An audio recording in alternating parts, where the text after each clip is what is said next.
In 1976, a dedicated highway patrol sergeant vanished without a trace during a routine night patrol along the foggy cliffs of Big Sur, California. Some believed he'd crashed. Others thought he'd walked away from duty. But no one could prove anything, until 5 years later, when two hikers noticed a glint of metal deep at the base of a remote cliff. What they discovered had been hidden from the world, and what it revealed would unravel everything believed about that night. Before we begin, don't forget to subscribe, and let us know where you're watching from. It's always fascinating to see who's joining us from around the world. The phone rang at 6:47 a.m. on a foggy Tuesday morning in August 1981. Detective Ray Torres rolled over in bed, his hand automatically reaching for the receiver on the nightstand. After 22 years on the force, he'd learned to expect the worst when the phone rang before 7. Torres. Ray, it's Captain Martinez. I need you to get down to Big Sur immediately. We've got a situation at the southern cliffs, about 15 miles past McWay Falls. Ray sat up, immediately alert. What's the situation? Two hikers found something. Ray, it's a patrol car. An old one, wedged at the base of the cliffs in a spot that's almost impossible to reach. The words hit Ray like a physical blow. His throat tightened as he asked the question he already knew the answer to. What year? 1976 Ford. License plate matches one of ours. Ray, I think we found Michael's car. Ray closed his eyes, feeling the familiar ache in his chest that had never really gone away. 5 years. 5 years since his younger brother had simply vanished during what should have been a routine patrol shift. 5 years of sleepless nights, dead-end leads, and the gnawing certainty that something wasn't right about the official conclusion. I'll be there in an hour, Ray said. Ray, I know this is hard. If you need someone else to handle this. No. Ray's voice was firm. I need to see it myself. The drive to the remote location took nearly 2 hours, with the last mile requiring a hike down a treacherous trail that wound through dense coastal scrub. Ray could hear the operation before he could see it, the whine of winches, the shouts of the recovery team, and the steady thrum of helicopter rotors overhead. When he finally reached the cliff base, Ray was struck by the scene's complexity. The twisted remains of Patrol Car 247 were wedged between two massive boulders, barely visible from above. It had taken specialized equipment and a team of expert climbers just to reach the wreckage. No wonder it had remained hidden for 5 years. Hell of a place to end up, said Officer Janet Reyes, approaching him with a grim expression. The hikers who found it said they only spotted it because the morning sun hit the metal at just the right angle. From any other position, it's completely invisible. Ray studied the recovery operation. Forensics technicians were carefully documenting everything before the car could be extracted. The vehicle showed obvious signs of severe impact damage. The front end was completely crushed, and the roof was partially caved in.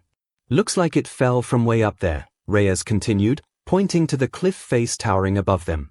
Must have hit several rock outcroppings on the way down.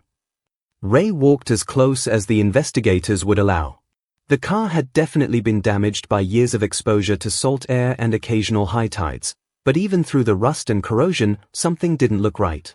Janet, look at this. Ray crouched as close as he could to the wreckage. Even through the rust and corrosion, he could see what looked like bullet holes in the driver's side door. These holes, they're too round, too clean to be from rocks or impact damage. Reyes squinted at the metal from her position. Hard to tell with all the damage and corrosion. And look at the trunk, Ray pointed out. It's been pried open. See those tool marks around the lock? That's not consistent with accident damage. Dr. Sarah Chen, the lead forensics investigator, overheard their conversation. We'll know more once we get it back to the lab, but Detective Torres might be onto something.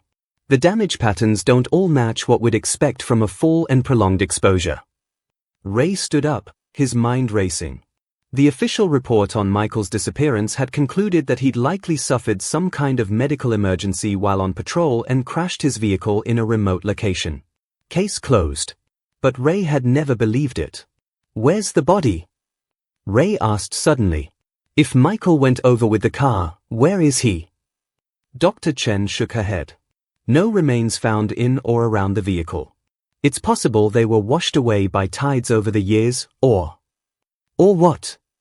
Or Sergeant Torres wasn't in the car when it went over the cliff. Captain Martinez approached them, overhearing the conversation. Ray, I know what you're thinking, but let's not jump to conclusions. This car's been down here for 5 years. We may never know exactly what happened. But Ray was already thinking ahead. The fact that no body had been found changed everything.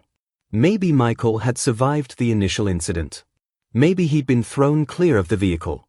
Maybe he was still out there somewhere, injured but alive. We need to expand the search, Ray said. If Michael wasn't in the car, he could have wandered off, disoriented. He might have found shelter, been taken in by locals. Martinez put a hand on Ray's shoulder. Ray, it's been 5 years. If Michael was alive and injured somewhere in this wilderness, he wouldn't have survived. You know that. But Ray wasn't ready to accept that his brother was dead. Not yet. Not when they'd finally found the first real clue about what had happened that night.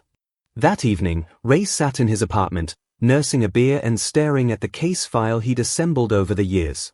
Officially, Michael's disappearance was a closed case. Unofficially, Ray had never stopped investigating. He pulled out a photograph of Michael in uniform, taken just a week before he disappeared. His brother was smiling, confident, proud to be wearing the badge.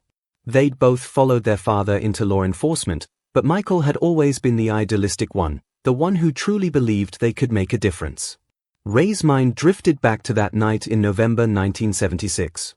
Michael had been working the late shift, patrolling the coastal highway between Carmel and Big Sur.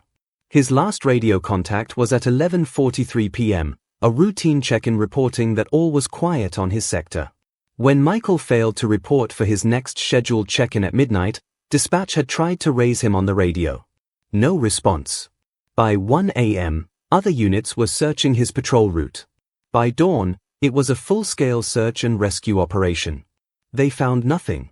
No sign of Michael, no sign of his patrol car, no indication of where he might have gone. It was as if he'd simply vanished into the coastal fog. The official investigation lasted 3 months. Detectives interviewed everyone Michael knew, searched his apartment, examined his finances. They found nothing suspicious. Michael had no debts, no enemies, no personal problems. The conclusion was that he'd suffered some kind of medical emergency while driving and crashed in a location that hadn't yet been found. Ray had never accepted that conclusion. He'd spent his off-duty hours driving every back road, hiking every trail, searching every ravine along Michael's patrol route. He'd interviewed witnesses the official investigation had missed, followed up on every tip and rumor. Now, 5 years later, the discovery of the patrol car had vindicated his suspicions. Michael hadn't simply disappeared. Something had happened to him, and Ray was going to find out what. The forensics report on the patrol car came back 3 days later. Ray read it twice before calling Captain Martinez. Sir, we need to talk about the Michael Torres case. Ray, I told you. The car was shot, Captain. Multiple bullet holes in the driver's side door and rear panel. The lab confirmed it. This wasn't an accident. There was a long pause. Come to my office. 20 minutes later, Ray sat across from Captain Martinez. The forensics report spread between them on the desk. All right, Martinez said. Let's say you're right. Let's say Michael was shot. That was 5 years ago. The crime scene is gone, washed away by the ocean. We have no witnesses, no suspects, no physical evidence except a rusted-out car. What exactly do you propose we do? Reopen the case officially. Let me work it full-time. Martinez shook his head. I can't do that. The department doesn't have the resources to chase 5-year-old cold cases, especially ones with no viable leads. Then let me work it on my own time. Unofficially. Ray! Martinez sighed. Look, I understand this is personal for you. Michael was a good cop and a good man. But you can't spend the rest of your career chasing ghosts. Ray leaned forward. Captain, someone murdered a police officer. My brother. They made it look like an accident and got away with it for 5 years. Are we really going to let them get away with it permanently? Martinez was quiet for a long moment. Finally, He nodded. All right. You can work it on your own time, but I don't want it interfering with your regular caseload. And Ray? Be careful. If someone was willing to kill a cop once, they might be willing to do it again. I understand. Ray began his investigation the same way he'd begun it 5 years earlier, by driving Michael's patrol route. But this time, he had a different perspective. This time, he knew Michael had been murdered. The coastal highway between Carmel and Big Sur was a lonely stretch of road, especially at night. It wound through dense forests and along towering cliffs, with long stretches where cell phone coverage was spotty and radio signals weak. It would be an ideal place for an ambush. Ray stopped at every business along the route, showing Michael's photograph and asking the same questions he'd asked 5 years ago. Most of the answers were the same, but at a small diner near the Bixby Creek Bridge, he got a different response. You know, said the elderly waitress, I do remember something about that night. There was this car, pulled over on the side of the road near the bridge. Real late, maybe around midnight. Ray felt his pulse quicken. Can you describe the car? Dark sedan. Maybe blue or black. Hard to tell in the dark. But what I remember is there were 2 cars there. The sedan and what looked like a police car. Did you see anyone? Just shadows. But I remember thinking it was odd, you know? 2 cars stopped in the middle of nowhere like that. Ray thanked her and left his card. It wasn't much, but it was more than he'd had before. Someone had been waiting for Michael that night. Someone who knew his patrol route. Ray's next stop was Mickey's Roadhouse, a dive bar about 10 miles south of where the patrol car had been found. He'd been there several times during his original investigation, but he'd been looking for different things then. The bar was the kind of place that attracted bikers, truckers, and locals who wanted to drink without being bothered. The lighting was dim, the music was loud, and conversations were conducted in low voices. Ray ordered a beer and struck up a conversation with the bartender, a weathered man named Eddie who'd been working there for over a decade. I remember you, Eddie said. You were asking about that missing cop a few years back. That's right. My brother. We found his car last week. Eddie's expression grew serious. I'm sorry, man. That's rough. Eddie, I need to ask you something, and I need you to be straight with me.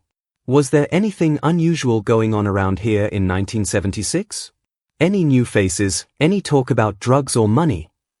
Eddie glanced around the bar, then leaned closer. Look, I don't usually talk to cops, but your brother seemed like a decent guy when he used to come in here. Michael came here. Yeah, couple times a month. Always ordered a Coke, never drank on duty. He'd sit at the end of the bar, keep an eye on things. Most of the guys respected him for that. This was news to Ray.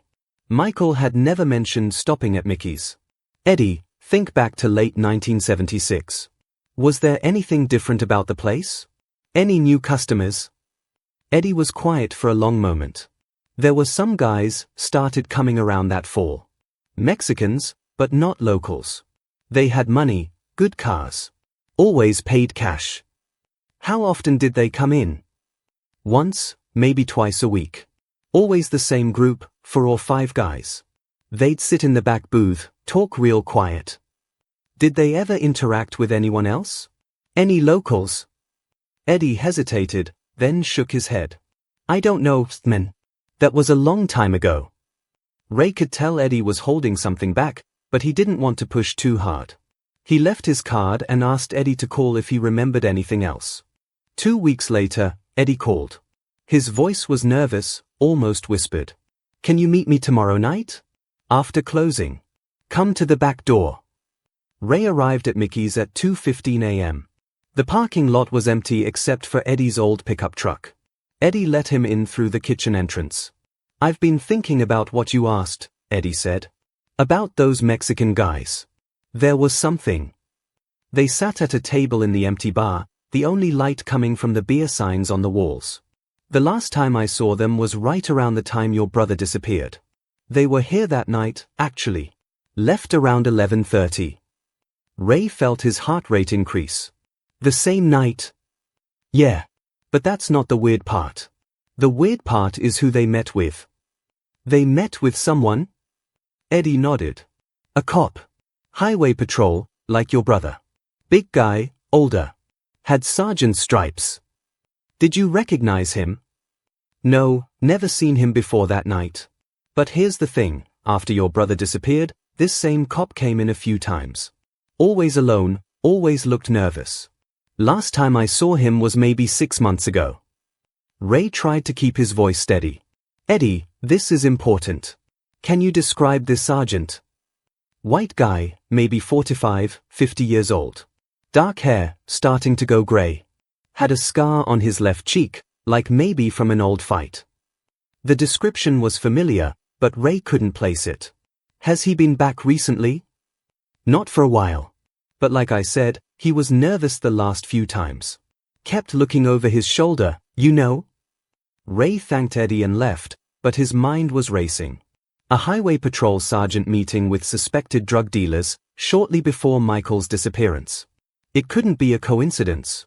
Back at headquarters, Ray began a careful review of duty rosters from November 1976.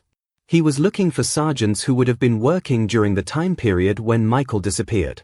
There were 3 possibilities: Sergeant Bill Watson, who'd retired in 1979, Sergeant Tom McKenzie, who transferred to Sacramento, and Sergeant Dave Palmer, who was still with the department. Ray studied their personnel files. Watson had been a 20-year veteran with an exemplary record. McKenzie had been transferred after some minor disciplinary issues involving paperwork.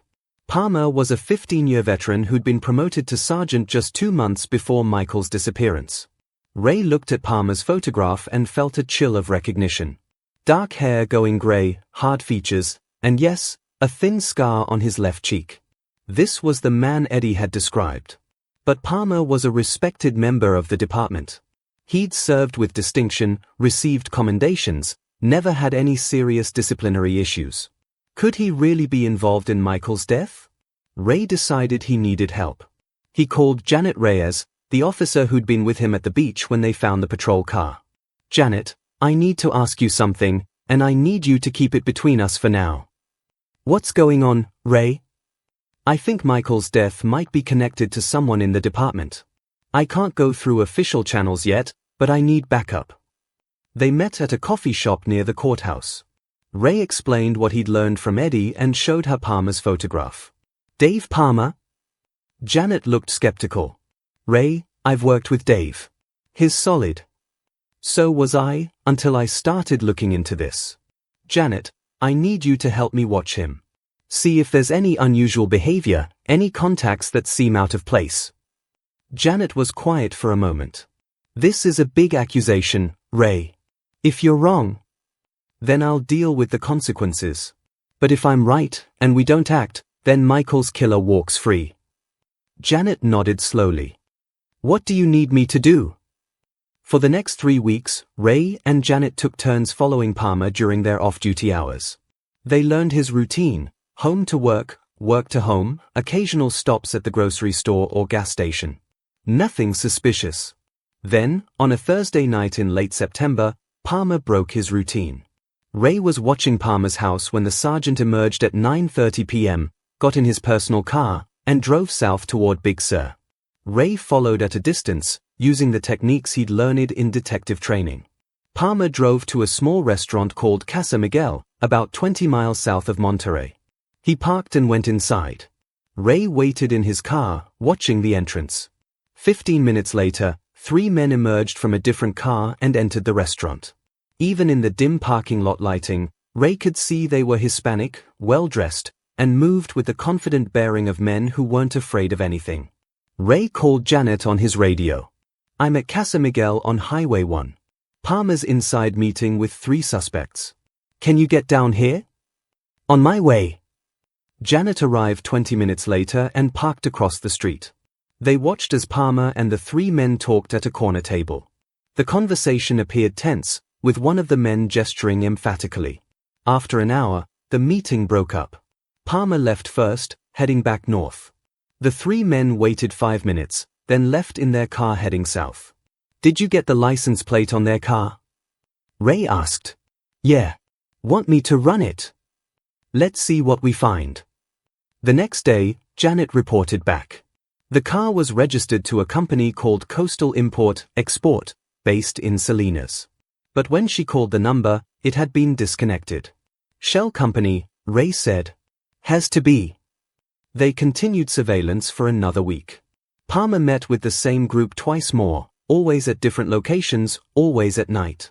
The pattern was clear. This was an ongoing relationship, not a chance encounter.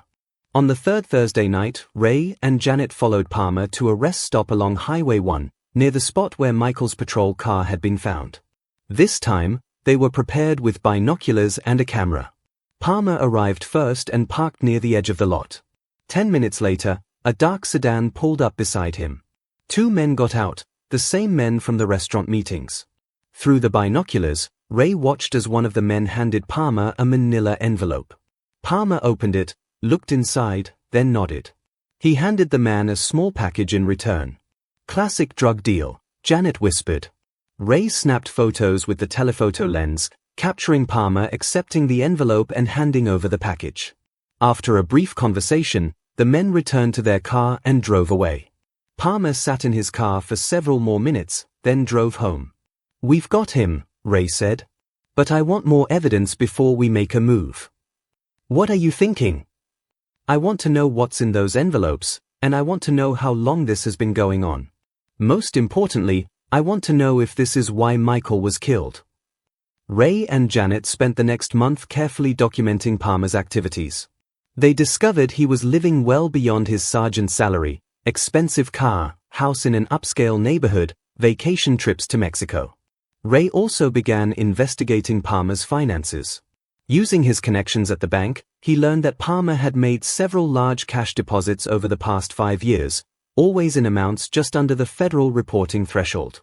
The pattern became clear. Palmer was being paid by drug dealers to provide information about patrol schedules, raid plans, and other law enforcement activities. In return, the dealers could move their product along the coastal highway with minimal risk of interdiction. But Ray still needed to connect this corruption to Michael's murder. That connection came from an unexpected source. Eddie called again, this time with more information. I remembered something else about that night. After the cop left with those Mexican guys, he came back. Maybe an hour later. He was alone, and he looked shook up. Ordered 3 shots of whiskey, drank them fast, then left. What time was this? Must have been after midnight. Maybe 12:30 or 1 a.m. The timeline fit. Michael's last radio check-in was at 11:43 p.m. If Palmer had met with the drug dealers around 11:30, then returned to the bar after midnight, it meant he'd had time to intercept Michael during his patrol. Ray was beginning to see how it might have happened. The drug dealers had discovered that Michael was getting too close to their operation. Maybe he'd seen something during one of his patrols, or maybe he'd started asking questions. Palmer had been tasked with eliminating the threat. Ray knew he needed one more piece of evidence before he could make an arrest. He decided to confront Palmer directly, wearing a wire provided by Internal Affairs. He found Palmer in the department parking garage after shift change. Dave, can I talk to you for a minute? Palmer looked wary. What's on your mind, Ray? It's about Michael. We found his patrol car last month. Palmer's expression didn't change, but Ray noticed his hands tense slightly. Yeah, I heard. Tragic accident. Actually, it wasn't an accident. The car was shot up. Someone murdered my brother. Now Palmer's face showed concern, but Ray wasn't sure if it was genuine or performed. That's terrible, Ray. Do you have any leads? As a matter of fact, I do. I've been investigating some drug activity along the coastal highway. Big operation, very professional. The kind that would need inside information to avoid police patrols. Palmer was very still now. That sounds serious. It is. The thing is, I think Michael stumbled onto this operation. I think that's why he was killed. Ray, you're starting to sound paranoid. Maybe you should take some time off, get some perspective. Ray stepped closer. The thing is, Dave, I know who's been providing information to the dealers. I have photographs, financial records, eyewitness testimony. Palmer's hand moved instinctively toward his service weapon, then stopped. He was realizing he was trapped. I don't know what you think you know, but I know about the meetings at Casa Miguel.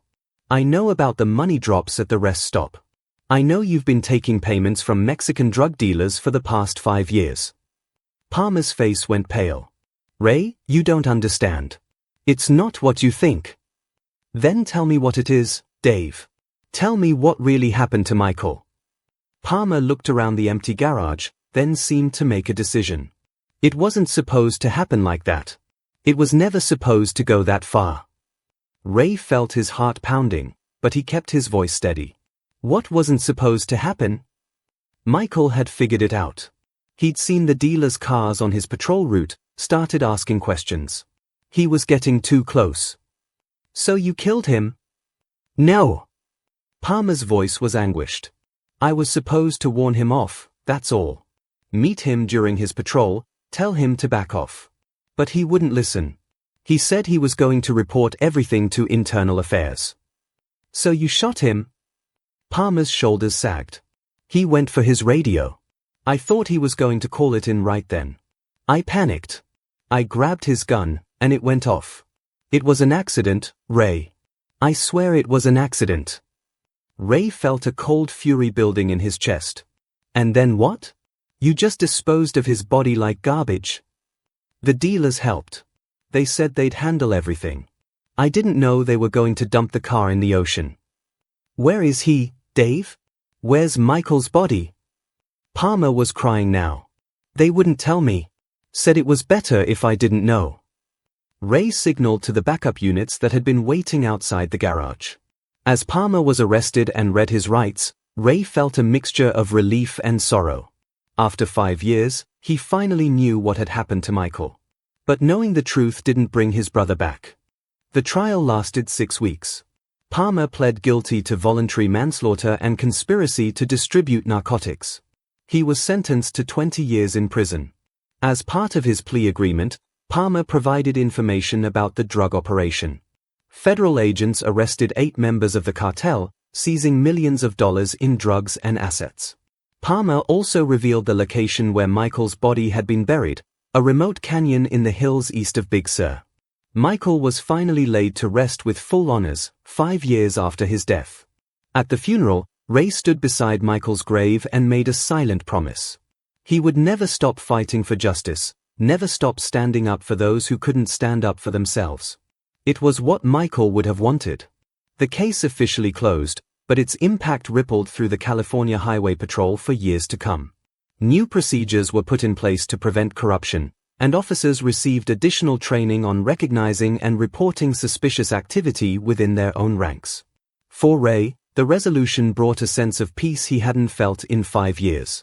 The nightmares stopped, the constant ache of uncertainty finally eased. Michael's death hadn't been in vain if it prevented other officers from being corrupted or killed. But sometimes, on foggy nights when Ray patrolled the coastal highway, he would think about his brother and wonder what Michael might have accomplished if he'd lived. The Brotherhood of Law Enforcement had lost a good man, and the world was a little less bright because of it. Justice had been served, but some wounds never fully heal. Ray carried the memory of his brother with him always, a reminder of the price of corruption and the importance of standing up for what's right, no matter the cost. As he had learned during those long months of investigation, the truth has a way of surfacing eventually, like a patrol car rising from the depths of the ocean. Sometimes it takes 5 years, sometimes longer, but justice delayed is not always justice denied. The case of Sergeant Michael Torres became a cautionary tale within law enforcement circles, a reminder that even those sworn to protect and serve can fall prey to temptation and corruption. But it was also a testament to the power of persistence, brotherhood, and the unbreakable bond between family members who refused to give up on each other.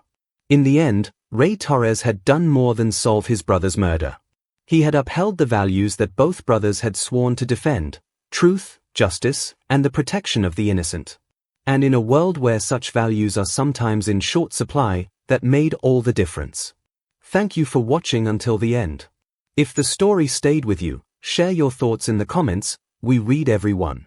And if you haven't yet, subscribing would mean a lot to us. Until next time.